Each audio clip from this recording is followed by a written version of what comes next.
So hello 10th standard, welcome to the crystal concept and this is Shubham.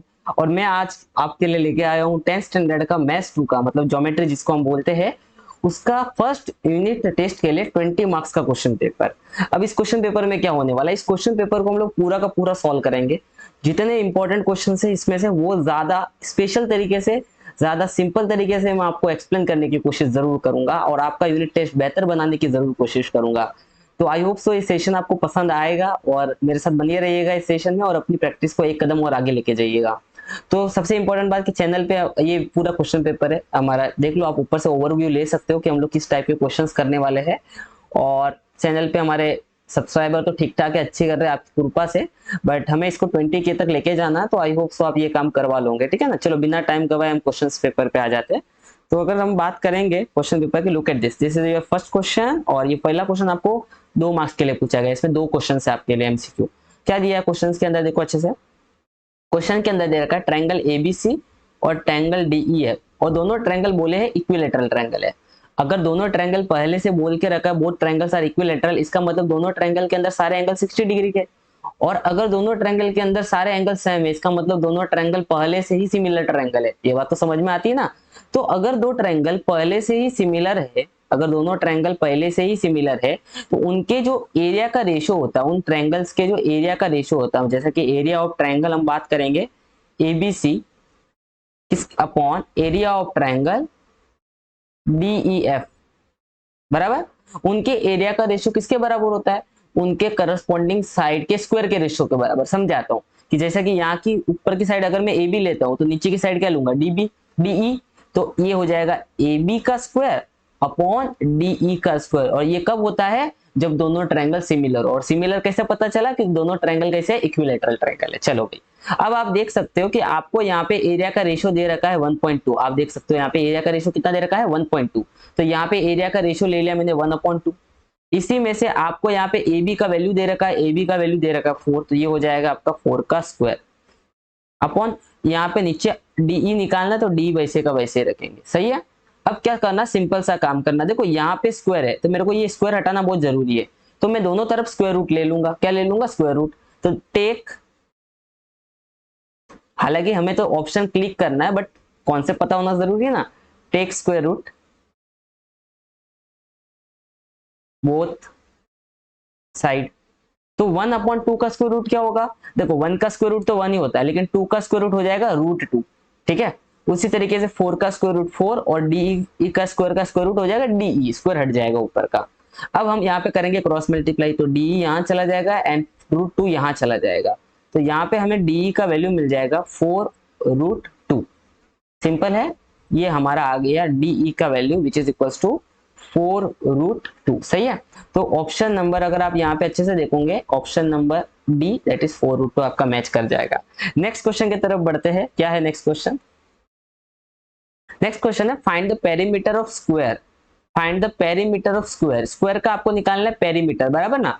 उसका आपको diagonals दे रखा है। क्या दे रखा है, डायगोनल। अब एक बात को समझना है, यहाँ पे आपको स्क्वायर का पेरीमीटर निकालना है और डायगोनल दे रखा है। तो देखो मान लो कि ये हमारे पास स्क्वायर है ना, और उसका ये वाला आपको डायगोनल दे रखा है, ये डायगोनल आपको दे रखा है, बराबर।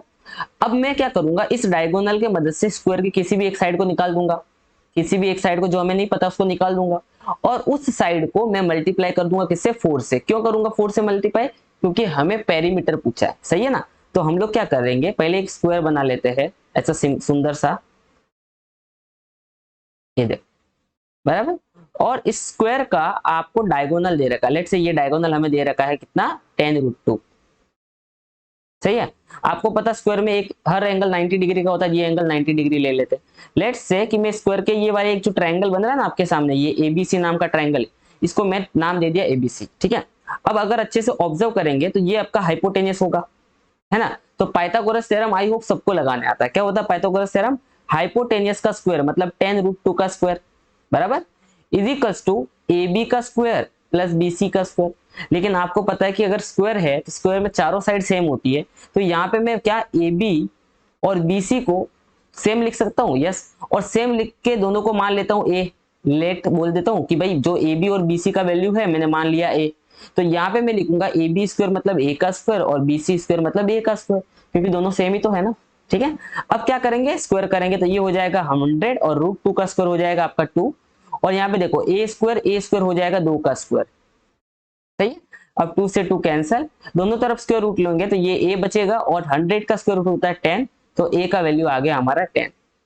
लेकिन हमें क्या निकालना है, हमें तो निकालना है पेरीमीटर। क्या निकालना है, पेरीमीटर। तो पेरीमीटर क्या होता है, पेरीमीटर हो जाएगा यहाँ पे 4 इंटू साइड, है ना। तो 4 into what is the value of side, side का वैल्यू कितना आया, 10 आया कि नहीं आया, ये आ गया आपका आंसर 40। कितना आया, 40, और यूनिट के साथ लिखना है सेंटीमीटर, तो this is your option number D. समझा, सिंपल है। नेक्स्ट क्वेश्चन, अब देखते हैं नेक्स्ट क्वेश्चन में हमें क्या दे रखा है, ठीक है ना। नेक्स्ट क्वेश्चन को अच्छे से ऑब्जर्व करो।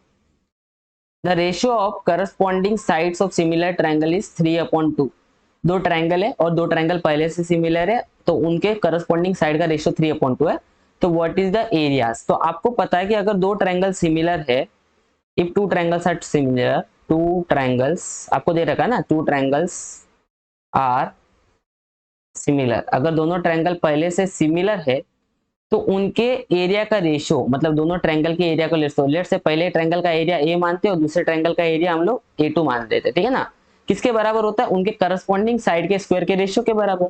तो आपको पता साइड का रेशियो 3/2 दे रखा है, तो उनका हम कर देंगे स्क्वायर, तो हमें उनके एरिया का रेशियो मिल जाएगा। तो ये मिल जाएगा A1/A2 which is equal to 9/25, and this is the ratio of the area. ये हो गया आपका आंसर। नेक्स्ट क्वेश्चन क्या दे रखा है, नेक्स्ट क्वेश्चन, क्वेश्चन 2 देखो यहाँ पे अच्छे से। आपको दे रखा है एक ट्रायंगल है जिसका नाम है RST, और उसके अंदर एक एंगल 90 डिग्री का दे रखा है। इससे हमें एक समझ में आता है कि ट्रायंगल कौन सा है, ट्रायंगल राइट एंगल ट्रायंगल है। तो एक राइट एंगल ट्रायंगल बना देते हैं हम लोग, ये रहा, है ना। और जिसके अंदर आपको एक एंगल कितने डिग्री का दे रखा है, 90 डिग्री का। तो ये वाला एंगल जो आपका 90 डिग्री का एंगल है, जिसका नाम क्या है, S, तो ट्रायंगल का नाम हो जाएगा RST, ठीक है ना। एंगल T आपको दे रखा है 30 डिग्री, सही बात है। RT का वैल्यू आपको दे रखा है 12 सेंटीमीटर, और आपको निकालना है RS का वैल्यू, और आपको निकालना है ST का वैल्यू। देखो सिंपल सी बात है यार, अगर ये ट्रायंगल आपको दे रखा है, एक एंगल 90 डिग्री है, एक एंगल 30 डिग्री है, तो अल्टीमेटली जो बचा हुआ एंगल 60 डिग्री होगा, बराबर ना। क्योंकि ट्रायंगल में तीनों एंगल का सम 180 डिग्री होना चाहिए। तो एक 90 है, एक 30 है, तो एक 60 डिग्री होगा, तभी तो 180 हो जाएगा ना, टोटल ऐड करेंगे तो। यस, तो हमें एंगल R भी पता चल गया 60 डिग्री, बराबर। ओके, तो यहाँ पे हम बोल सकते हैं एंगल R इज 60 डिग्री। अब इसको सॉल्व करना है, तो हमें निकालना है RS। अब आप बता सकते हो RS किधर है, हाँ ये रहा RS। क्या मैं बोल सकता हूँ RS जो है हमारा 30 डिग्री के सामने वाला साइड है। ध्यान रखना, राइट एंगल ट्रायंगल के अंदर 30 डिग्री के सामने वाला साइड, 30 डिग्री के सामने वाला साइड में लिख रहा हूं, साइड अपोजिट टू 30 डिग्री कौन सा है, RS है। वो होता है हमारे हाइपोटेनियस। हाइपोटेनियस कौन है यहाँ पे, देखो अच्छे से, हाइपोटेनियस कौन है, RT। वो होता है हमारे हाइपोटेनियस के, संभल के सुनना, संभल के सुनना, वो होता है हमारे हाइपोटेनियस के आधा। कितना होता है हमारे हाइपोटेनियस के आधा, समझा। तो ये हो गया हमारा RS which is equal to half. क्या मुझे बता सकते हो RT का वैल्यू, मतलब हाइपोटेनियस का वैल्यू कितना है, 12। तो 12 को अगर मैं 2 से डिवाइड करूंगा कितना आ जाएगा, 6। तो RS का वैल्यू हमें मिल गया 6। लेकिन एक बात रखना कि अगर आपने 6 के पीछे सेंटीमीटर नहीं लगाया तो आधा मार्क्स कट जाएगा, है ना। अब हम बात करेंगे दूसरे साइड का जो हमें निकालना है, बट जो अनवांटेड पार्ट है वो हटा देते हैं हम लोग। अब देखो हमें ST निकालना है। क्या निकालना है, ST। और ST किसके सामने वाला है, 60 डिग्री के सामने वाला है। तो हम लिखेंगे साइड अपोजिट टू 60 डिग्री। देखो भाई, जो साइड 60 डिग्री के सामने वाला है वो आपको डायग्राम में दिख रहा है, वो ST है। और वो हमारे हाइपोटेनियस मतलब क्या, RT, वो हमारे हाइपोटेनियस के होता है √3/2 टाइम्स। कितना होता है, √3/2 टाइम्स, ठीक है। तो हम यहाँ लिख देंगे ST is equal to √3/2 times of hypotenuse कितना है, 12।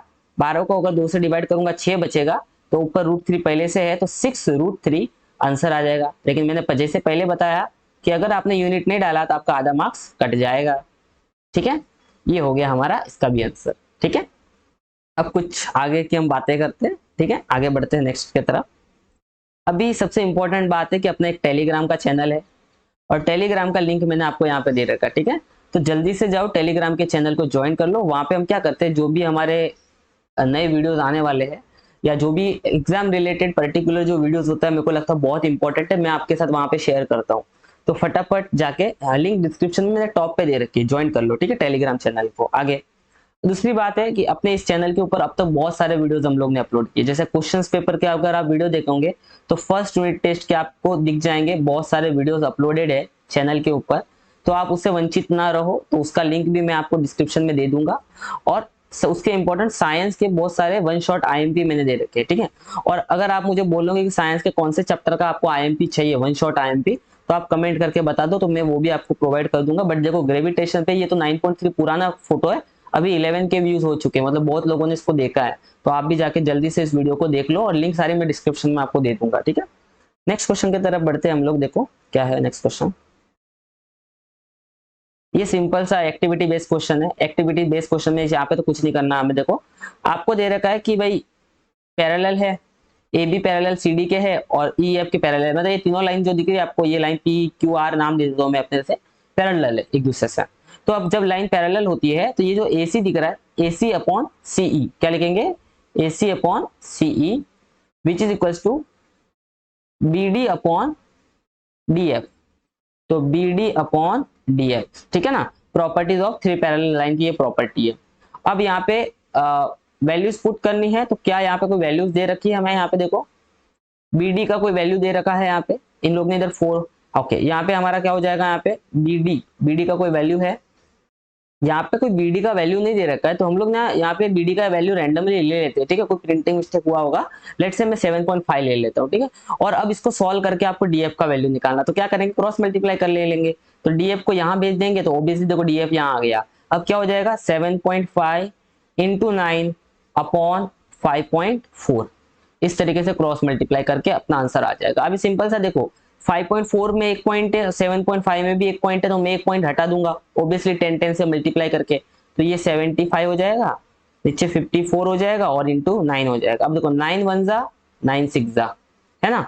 अब 75 को मैं अगर 6 से डिवाइड करूंगा, जो भी आंसर आएगा यहाँ लिख दूंगा। तो जो भी डिवाइड करके जो आंसर आ रहा है, प्लीज आप मुझे कमेंट करके कमेंट सेक्शन में बताओ कि इसको चैलेंज नंबर 1 है ये आपके लिए, क्या है, चैलेंज नंबर 1।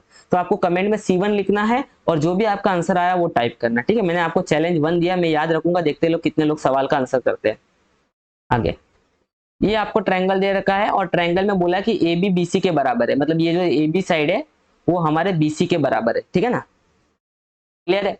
ए बी साइड बी सी के बराबर है, तो आपको पता होना चाहिए कि अगर ट्रायंगल में कोई दो साइड बराबर होती है, तो उनके सामने वाले एंगल भी एक दूसरे के बराबर होते हैं, उनके सामने वाले एंगल भी एक दूसरे के बराबर होते हैं। तो एंगल बी ए सी, मतलब ये ए एंगल की बात किया, तो उसी तरीके से एंगल किसके बराबर हो जाएगा, एंगल बी सी ए के बराबर हो जाएगा, सी भी हमारे ए के बराबर हो जाएगा, ठीक है ना, इस तरीके से, ठीक है। अगर आपको नहीं दिख रहा ये लो देख लो यहाँ पे, ठीक है।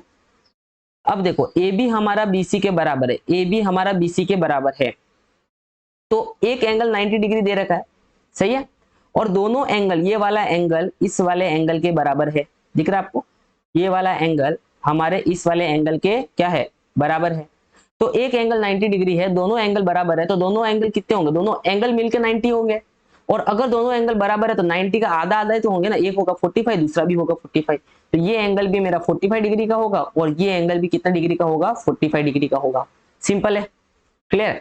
अब मुझे बताओ 45 डिग्री के सामने वाली साइड, मतलब 45 डिग्री के सामने वाली साइड कौन सी है, ए बी और बी सी, आप देख सकते हो, वो हमारे हाइपोटेनस की कितनी होती है, वो हमारे हाइपोटेनस की होती है 1/√2 टाइम्स, कितनी होती है, 1/√2 टाइम्स, बात समझ में, ये ध्यान रखना है।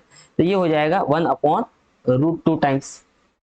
अब √8 को √2 से अगर आप डिवाइड करोगे तो वो हो जाता है √4, और √4 का आंसर होता है 2, तो यहाँ पे हमारा आंसर आ चुका होगा 2, क्लियर है। तो अच्छे से प्रैक्टिस करना इसको भी। यहाँ पे क्या क्वेश्चन दिया है, यहाँ पे आपको बोला है कि whether check whether it is Pythagoras triplet और नॉट। कैसे चेक करते हैं पाइथागोरस ट्रिपलेट, चेक करना है कि ये पाइथागोरस ट्रिपलेट है कि नहीं। तो पहले मैं पहला वाला लिख लेता हूँ, 10 24 और 27, ठीक है।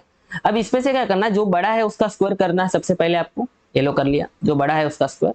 27 का स्क्वायर, अरे मैं भूल गया, हाँ लिख लेता हूँ, चलो 9 7 4 कैरी हो जाएगा, 14 और 18, ठीक है ना, 0 14 1 कैरी 4 5, तो 9 12 1 7 729, और ये याद था यार मेरे को, तो भूल गया था मैं इसको। चलो 24 का स्क्वायर भी क्या होता है, 24 का स्क्वायर, अब देखो 24 का स्क्वायर और 10 का स्क्वायर, दोनों का स्क्वायर निकाल के आपको ऐड करना है। ठीक है, पहले हमने बड़े वाले का स्क्वायर निकाला, अब जो दोनों छोटे वाले थे उनका स्क्वायर निकाल के हमने ऐड कर दिया। तो 24 का स्क्वायर होता है लगभग 576 और ये होता है हमारा 100। तो दोनों मिला दो कितना हो रहा है, तो ये हो रहा है हमारा 676। अब मुझे बताओ 27 का स्क्वायर 729 आया और इन दोनों के एडिशन का स्क्वायर 676 आया, क्या दोनों सेम आया? नहीं आया ना। इसका मतलब this is the not a Pythagoras trick. क्या बोलेंगे हम लोग? The square of bigger number is not equals to the sum of square of remaining angle। बराबर कि नहीं? सेम नहीं आया ना। that's why 10, 24 and 27 is are not Pythagoras triplet। Clear है? इस तरीके से आप लिख सकते हो। ठीक है, बट हम आगे बढ़ते हैं अपने दूसरे नेक्स्ट सवाल क्या पूछा, देखो यहाँ पे 4, 9 और 12। चलो चेक करते हैं 4, 9 और 12 के बारे में। तो बड़ा कौन है? 12। तो 12 का स्क्वायर सभी को पता है 144 होता है। 9 का स्क्वायर प्लस 4 का स्क्वायर, दोनों बचे हुए छोटे नंबर का स्क्वायर हम कर रहे हैं यहाँ पे। तो 9 का स्क्वायर होता है 81, 4 का स्क्वायर होता है 16, दोनों को मिला देंगे यहाँ पे। तो 9 और 4, तो ये हो जाएगा आपका 797। क्या सेम आया? तो this is also not a Pythagoras triplet. That's it, simple था। ठीक है, आगे बढ़ते हैं। लुक एट दिस, यहाँ पे आपको एल टी निकालना है। क्या निकालना है? L T. क्या आपने, मैं एक प्रॉपर्टी बताता हूँ या थ्योरम के बारे में बताता हूँ जिसका नाम है ए बी सी और ये डी है। ठीक है ना। ये क्या है? Theorem of angle bisector. ये एंगल बाइसेक्टर, ये क्या है? Angle bisector. अब जब किसी एंगल से एक एंगल बाइसेक्टर निकाला जाता है तो उस एंगल बाइसेक्टर के करस्पॉन्डिंग ए बी अपॉन ए सी, देखो ए बी अपॉन ए सी कैसे लिख रहा हूं, ध्यान देना। वो किसके बराबर होता है रेशो? वो होता है B D upon D C के बराबर होता है। किसके बराबर होता है? B D upon D C के बराबर होता है। ये है हमारा थ्योरम ऑफ एंगल बाइसेक्टर, ये पता होना चाहिए। तो बस जो भी हमें क्वेश्चन दिया उसमें थ्योरम ऑफ एंगल बाइसेक्टर लगाना। कैसे लगाएंगे? M L upon M N, clear है, is equals to L T upon T N. Angle bisector, properties of angle bisector या थ्योरम ऑफ एंगल बाइसेक्टर, आप कुछ भी लिख सकते हो। Property of angle bisector, please पूरा लिखना आप। ठीक है, चलो भाई, एम एल का वैल्यू 6 है, नीचे 10 है, एल टी का वैल्यू हमें निकालना है, नहीं पता है, और टी एन का वैल्यू 8 है। डायग्राम में आप देख सकते हो, अच्छे से समझ जाएगा, बाकी लिख के भी दिया है। अब थोड़ा सा इसको 8 को इधर भेज देंगे तो ये हो जाएगा 6 into 8 upon 10 which is equal to L T. ठीक है, डिवाइड करो, 2 से डिवाइड करूंगा तो ये 4 हो जाएगा और ये 5 हो जाएगा। 6 4 हो जाएगा आपका 24 डिवाइड बाई 5। तो अब 24 को अगर आप 5 से डिवाइड करोगे you will get answer in point. तो इतना तो आप कर ही सकते हो। तो डिवाइड करके आंसर बताओ, अच्छा लगेगा दिल को। चैलेंज नंबर 2, कमेंट करके आंसर बताओ, डिवाइड करके आपका आंसर कितना आ रहा है। ठीक है, बता दोगे? Yes. Next question, the ratios of areas of triangles are equal. The ratios of areas of two triangles with equal height is 2/3. If base are smaller triangles is 6 centimeter, then what is the corresponding base of the bigger triangle? तो यहाँ पे दो triangle है और दोनों triangle का height same है। दोनों ट्रायंगल का क्या सेम है? हाइट सेम है। तो लेट्स से दो ट्रायंगल में यहाँ पे रैंडमली कोई भी दो ट्रायंगल बना देता हूँ। एक ये बना दिया और ये एक बना दिया, अच्छे से बना दो थोड़ा। एक ये ट्रायंगल बना दिया और एक ये ट्रायंगल बना दिया। अब इन दोनों ट्रायंगल का हाइट सेम है, मतलब इस ट्रायंगल का हाइट अगर h1 है, इसका हाइट h2 है, तो यहाँ पे दिया है कि h1 हमारे h2 के बराबर है। ठीक है, और ट्रायंगल का बेस b1 है और इस ट्रायंगल का बेस मान लेता हूं मैं b2। ठीक है, अब क्या लिखा है? The smaller triangle is 6 centimetre, base of the smaller triangle is 6 centimetre. ये बेस दिया छोटे ट्रायंगल का 6 centimetre. What is the corresponding base of the bigger triangle? ठीक है, तो अगर दो ट्रायंगल का एरिया जो होता है, एरिया का जो रेशियो होता है वो उनके बेस इंटू हाइट के रेशियो के बराबर होता है। वो उनके बेस इंटू हाइट, तो b1 b2 b1 h1 b2 h2। अब दोनों ट्रायंगल का जब हाइट सेम है तो रेशियो में जो चीजें सेम होती है उसको तो हम कट कर देते हैं क्योंकि हाइट सेम है। तो क्या लिखेंगे? ट्रायंगल्स हैविंग सेम हाइट, और you can say that triangles having same right the area is proportional to their bases. तो आप सिर्फ लिखो सेम हाइट, ये रीजन लिख दोगे चल जाएगा। ठीक है ना, इसके लिए हमने उसको काट दिया। ठीक है ना। नाउ a1 अपॉन a2, मतलब एरिया का रेशियो भी दे रखा है। क्वेश्चन में एरिया का रेशियो दे रखा है 2/3, तो ये एरिया का रेशियो 2/3 हो जाएगा। और छोटे वाले ट्रायंगल के बेस का रेशियो 6 दे रखा है और बड़े वाले का निकालना है, तो क्रॉस मल्टीप्लाई कर लो। तो मैं क्या कर रहा हूँ यहाँ पे देखो, पहले इसको उल्टा करता हूँ, 3/2 और ये हो जाएगा B2/6। अब मैं 6 को इधर भेज दूंगा, तो 3 × 6 divide by 2 equals to B2, ठीक है ना। अब देखो 2 1 जा 2 3 जा और 3 3 जा क्या हो जाएगा 9। तो ये आपको बेस का रेशियो मिल जाएगा 9। बड़े वाले ट्रायंगल के बेस का रेशियो कितना मिल गया आपको 9, ठीक है। आगे बढ़ते हैं, एक एक्टिविटी बेस्ड क्वेश्चन है। अभी यहाँ पे similarity of right angle triangle के बारे में आपको पता होना चाहिए। अगर आपको ये इसके बारे में नहीं पता है तो आप अपने टेक्स्ट बुक में ये वाले हिस्से पे जाओ और ये वाला थ्योरम अच्छे से पढ़ो, similarities of right angle triangle, आपको समझ जाएगा मैं क्या करूंगा इसमें, ठीक है। तो कैसे करेंगे इसको वो देखते हैं सबसे पहले। तो यहाँ पे इस क्वेश्चन में आपको दे रखा है ट्रायंगल QSR। ट्रायंगल QSR देखो कैसे शुरू हो रहा है, Q से मैं गया S, S से गया मैं R। अब इसके सिमिलर कौन सा ट्रायंगल होगा, similarity of right angle triangle अगर पता है तो समझ जाएगा। इसके सिमिलर ट्रायंगल होता है PSQ। इसके सिमिलर ट्रायंगल कौन सा होता है PSQ। यहाँ पे मैं इस तरीके से ऊपर गया और यहां से मैं ऐसे गया, तो यहाँ पे लिखूंगा ट्रायंगल PSQ। अब क्या होगा, अगर दोनों ट्रायंगल सिमिलर है तो करस्पॉन्डिंग रेशियो को मैं करस्पॉन्डिंग साइड के रेशियो को मैं इक्वल लिख सकता हूँ। तो QS के नीचे क्या आएगा PS और SQ के नीचे क्या आएगा SR, ऊपर क्या आएगा SR, इस तरीके से। अब मल्टीप्लाई करूंगा तो देखो SQ और SQ तो सेम ही है, तो वो तो इधर ये देखो SQ और ये हमारा PS और SR इधर आ गया।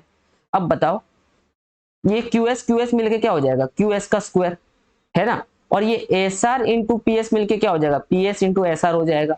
इस QS को हम लोग बोलते हैं, देखो QS स्क्वायर जो आया ना QS स्क्वायर, इसको बोलते हैं हम लोग ज्योमेट्रिक मीन। क्या बोलते हैं, जैसे geometric mean, geometric mean theorem आपने पढ़ा भी होगा, इसको स्पेशल नाम है ज्योमेट्रिक मीन, ध्यान रखना। क्या बोलते हैं इसको ज्योमेट्रिक मीन, तो QS को हम बोलेंगे ज्योमेट्रिक मीन। तो ये थ्योरम आप जाकर जरूर देख लेना, ओके। आगे बढ़ता है, अभी क्या दे रखा है, एक फिगर है आपको, उसमें आपको दे रखी बहुत सारी बातें कि भाई जो हमारा 2 टाइम्स ऑफ AX है वो 3 टाइम्स ऑफ BX के बराबर है और X का Y का वैल्यू हमें 9 दे रखा है यहाँ पे, ठीक है ना। तो 2 टाइम्स ऑफ AX हमारे 3 टाइम्स ऑफ BX के बराबर है, तो मैं BX को अगर इधर नीचे भेजूंगा और 2 को मैं इधर इधर भेज दूंगा तो मेरे को ये रेशियो मिल जाएगा, जैसा यहाँ पे आपको क्या रखा है ना। अब देखो मैं क्या कर रहा हूँ, ये यहाँ पे हमने कंपोनेंटो लिया। कंपोनेंटो मतलब क्या कि नीचे वाले को एक बार ऊपर वाले के साथ ऐड करते हैं, है ना। तो यहाँ पे देखो BX को नीचे वाले को ऊपर वाले के साथ ऐड किया, उसी तरीके से ऊपर वाला 3 था उसके साथ नीचे वाला एक बार ऐड कर दिया, बाकी सब सेम।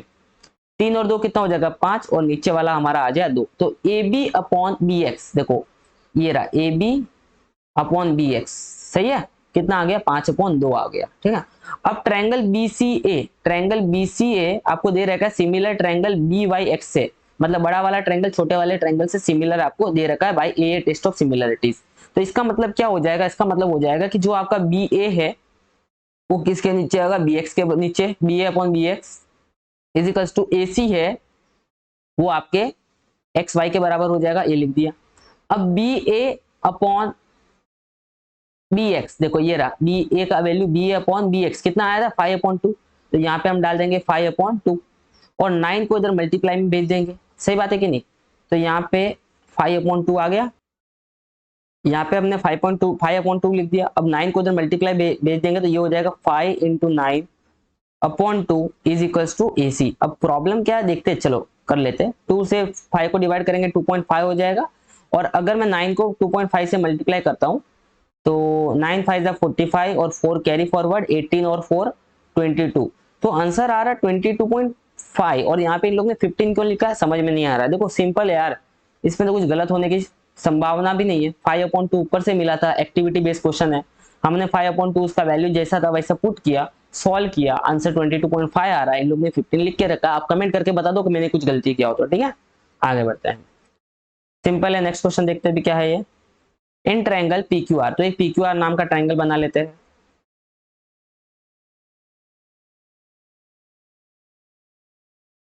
PQR, ठीक है ना। S is mid point of the side QR, तो S नाम की एक मिड पॉइंट बना लेते हैं। और हमने उसको जोड़ दिया, S नाम के मिड पॉइंट बना दिया। अब वैल्यूज देखो दे रखा, PQ का वैल्यू 11 है, PR का वैल्यू 17 है और PS का वैल्यू मतलब ये जो बीच में से ज्वाइन करेंगे ना P और S को, तो वो वैल्यू आपको दे रखा है 13, ठीक है। और आपको निकालना है क्यू आर, आपको निकालना है क्यू आर, ठीक है। अब एक बात बताओ, ये मिड पॉइंट है, ये एस नाम का क्या है, मिड पॉइंट है। तो आई होप आप लोगों ने अपोलिनियस थ्योरम पढ़ा होगा। क्या होता है अपोलिनियस थ्योरम? अपोलिनियस थ्योरम बोलता है कि ये वाले साइड का स्क्वायर करना है पी क्यू का स्क्वायर, फिर ये वाले साइड का स्क्वायर करना है पी आर का स्क्वायर। उसको किसके बराबर लिखना है? 2 टाइम्स ऑफ मीडियन। कौन सा? ये रहा मीडियन। मीडियन क्या है? पी एस का स्क्वायर, और प्लस 2 टाइम्स ऑफ, देखो हम इस मिड पॉइंट ने इस वाले पार्ट को और इस वाले पार्ट को दो हिस्सों में बांटा है। इन दोनों पार्ट में से कोई भी एक हिस्सा ले लो, तो मैंने ले लिया क्यूएस। कौन सा हिस्सा ले लिया? क्यूएस। तो यहाँ पे क्यूएस का स्क्वायर। इस तरीके से अपोलिनियस थ्योरम होता है। कौन सा थ्योरम होता है? अपोलिनियस। आई होप आपको पता होगा। पता है तो कमेंट सेक्शन में यस लिखो, जल्दी से यस लिखो। कमेंट सेक्शन में क्या लिखना? Yes. If you know Apollonius theorem write down yes, ठीक है। चलो भाई वैल्यू डालते हैं। पी क्यू का स्क्वायर 11 स्क्वायर, पी आर का स्क्वायर 17 का square, 2 times of P S. तो 2 टाइम्स ऑफ पी एस का वैल्यू कितना? 13, तो ये हो जाएगा आपका 13 का square, plus 2 times of Q S. Q S के वैल्यू नहीं पता, क्योंकि हमें यहाँ पे क्या निकालना है? हमें क्यू आर का वैल्यू निकालना है। और क्यू आर कैसे निकलेगा? जो क्यू एस हम लोग निकालेंगे उसको 2 से मल्टीप्लाई करेंगे। क्यू आर उसका डबल है ना, समझे? क्यू आर उसका डबल है तो मल्टीप्लाई कर देंगे। इसका मतलब हमें क्यू एस नहीं पता। चलो 11 का स्क्वायर 121, 17 का स्क्वायर 289, और 2 इंटू 69 का 13 का square 169, plus 2 times of Q S का स्क्वायर, है ना। दोनों को ऐड करो, 1 और 9 10, 1 कैरी फॉरवर्ड, 8 और 11 1 कैरी फॉरवर्ड, 3 और 4 410, प्लस 169, तो 9 2 जा 18, 1 कैरी फॉरवर्ड, 13 1 कैरी फॉरवर्ड, 2 और 3, ये हो गया 2 टाइम्स ऑफ क्यू एस का स्क्वायर। माइनस कर लूंगा 410 में से 338, 410 में से, देखो कभी कभी मेरे से एडिशन सब्ट्रैक्शन मिस्टेक हो जाती है, ठीक है। वीडियो कम समय में बनाना, लेकिन टाइम मेरे को लगता ही है, मैं स्लो ही थोड़ा होता हूँ थोड़ा। 10 में से 2 गया तो 8 गया तो 2, उनको समझाना भी है ना आपको। नहीं तो ऐसे तो सॉल्व करो तो 10 मिनट में खत्म कर दूँ। फिर 10 में से 2 3 गया तो यहाँ पे हो जाएगा 7, और ये 0 72 आ जाएगा यहाँ पे, है ना। और ये 2 दिख रहा है, ये 2, इस 2 को मैं इधर डिवाइड में भेज दूंगा फिर माइनस करने के बाद। तो आप देख पा रहे हो 36 आ रहा है क्यूएस का स्क्वायर। अगर मैं स्क्वायर रूट लेता हूं तो क्यूएस का वैल्यू आप देख पाओगे 6 आ गया। बट हमें क्या निकालना है? हमें तो क्यूआर का वैल्यू निकालना है। तो आपको पता है कि, आपको ये बात पता है कि जो हमारा एस है वो क्या है? मिड पॉइंट है। तो इसका मतलब जो मेरा क्यूआर होगा वो 2 टाइम्स ऑफ क्यूएस होगा। तो क्यूएस का वैल्यू अगर 6 है तो क्यूआर का वैल्यू कितना आ जाएगा? 12 हो गया। सिंपल। आगे प्रूव करना है, थ्योरम है। मैं बताऊं ये कौन सा थ्योरम है? ये बीपीटी वाला थ्योरम है। आपको पता है, भली बात ही पता है, क्योंकि मैंने इस पे बहुत ज्यादा काम कर रखा है। This is the basic proportionality theorem, सभी को पता होगा आपको, ठीक है। और अगर नहीं पता है तो आपको ये वाले वीडियो की लिंक डिस्क्रिप्शन में दे दूंगा। क्या है वीडियो का नाम? Most IMP theorem, basic proportionality theorem, proof of the crystal concept. ये पूरी चीज आप अगर अपने YouTube पे डाल के पीछे क्रिस्टल कॉन्सेप्ट लिखोगे तो आपको ये वीडियो मिल जाएगा, ठीक है ना। मैं कमेंट सेक्शन में भी, सॉरी डिस्क्रिप्शन में लिंक दे दूंगा इसकी। तो ये थ्योरम आप जरूर करके जाना, बहुत प्यार से मैंने समझा रखा। मस्त क्वेश्चन है ये भी। चलो देखते हैं इस क्वेश्चन को सॉल्व करते बढ़िया तरीके से। आपको ये प्रूव करके दिखाना है, आपको ये वाला चीज प्रूव करके दिखाना है। P Q square is equal to P M square plus minus 3 P R square. कैसे करेंगे? चलो बहुत बहुत सिंपल तरीके से करवाऊंगा आपको। देखो यहाँ पे पी आर स्क्वायर चाहिए, सबसे पहले ध्यान देना। पी आर की पी क्यू किधर है? सॉरी पी क्यू चाहिए, पी क्यू इधर है। क्या आप इस वाले ट्रायंगल में पाइथागोरस थ्योरम लगा सकते हो? कैसे लगा रहा हूं ध्यान देना। In triangle P R Q, P Q square is equal to P R square plus R Q square, लगा दिया। बट इस जो प्रूफ आपको चाहिए उसमें आपको पी आर तो चाहिए। ये देखो पी आर तो आपको चाहिए, बट आपको यहाँ पे आर क्यू नहीं चाहिए। आर क्यू की जगह पे क्या चाहिए? पीएम चाहिए। तो आपको कैसे भी करके पीएम लाना है। क्या लेके आना है? पीएम लेके आना। पीएम मतलब प्राइम मिनिस्टर, हाँ पीएम लेके आना है। तो कैसे लाएंगे पीएम को? ध्यान देना वापस से। पीएम किधर है? पीएम इधर है, ठीक है। पीएम को लाने का तरीका क्या है? देखो आर क्यू आपका ये रहा, ये पूरा आपका आर क्यू इस ट्रायंगल के अंदर। क्या मैं बोल सकता हूं जो आर क्यू है वो 2 गुना है आर एम का, क्योंकि एम यहाँ पे मिड पॉइंट है। अच्छे से देखना, एम यहाँ पे मिड पॉइंट है। तो अगर एम मिड पॉइंट है तो जो मेरा आर क्यू होगा वो आर एम का डबल होगा। तो जहां आर क्यू लिखा है वहां पे मैं 2 टाइम्स ऑफ आर एम लिख सकता हूं। तो ये हो जाएगा P Q square plus P R square, sorry plus कहां, इक्वल टू है ना, plus 2 times of R M का स्क्वायर। ठीक है, ये हो गया आपका P Q square is equal to P R square plus 4 R M का स्क्वायर। बट आपको तो आर एम भी नहीं चाहिए, आपको आर एम चाहिए क्या? आपको तो आर एम नहीं चाहिए। आप अगर ट्रायंगल पे देखोगे तो ये रहा आर एम। अगर आप ये जो मैं ट्रायंगल थोड़ा हाईलाइट कर रहा हूँ, देखो पी आर एम, इस ट्रायंगल में हाइपोटेनियस क्या है? पी एम है। थोड़ा ध्यान देना, हाइपोटेनियस क्या है? पी एम है। तो मैं लिख सकता हूं क्या कि P M square is equal to P R square plus R M square. P R को मैं यहां भेज देता हूं, तो P M square minus P R square is equal to R M का स्क्वायर। तो मेरे को यहाँ पे आर एम का वैल्यू मिल गया, ये P M R square minus P R square. तो मैं आर एम के जगह पे अब पुट कर सकता हूँ P M square minus P R square into 4 plus P R square is equal to P Q का स्क्वायर। है कि नहीं? बस सॉल्व करो इसको। P Q square is equal to P R square, 4 को अंदर मल्टीप्लाई कर दो, 4 P M square minus 4 P R square. सही है।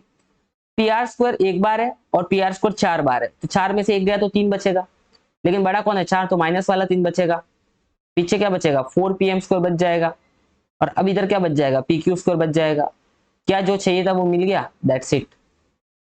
तो ये वाला स्टेप बड़ा इंपॉर्टेंट है, छोटा वाला ट्रायंगल जो मैंने लगाया था यहाँ पे पी आर एम वाला, उससे हमें आर एम का वैल्यू मिल जाएगा और आर एम का वैल्यू हम सब्स्टिट्यूट कर देंगे हमारे ओरिजिनल जो हम चल रहे थे वहां से। ठीक है, तो इस तरीके से ये पूरा पेपर हमने सॉल्व कर दिया। ये क्वेश्चन मैं आपके ऊपर छोड़ रहा हूँ, this is a very simple question, जहाँ पे आपको दो ट्रायंगल को सिमिलर प्रूव करना है और करस्पॉन्डिंग साइड का रेशियो बराबर लिख लेना है। ठीक है, तो ये क्वेश्चन मैं आपके छोड़ रहा हूँ। तो आई होप सो ये सेशन आपको पूरा अच्छा लगा होगा। मैंने काफी मेहनत की सेशन को बनाने में, आप तक पहुंचाने में। तो if you like this session, like this video और दोस्तों के साथ शेयर करो। और 20K का टारगेट है। कितना टारगेट है? 20K का। और एक बार डिस्क्रिप्शन जरूर चेक कर देना, एक बार डिस्क्रिप्शन जरूर चेक कर देना to get more videos related to your unit test exam. Thank you so much for watching. Keep sharing, keep exploring.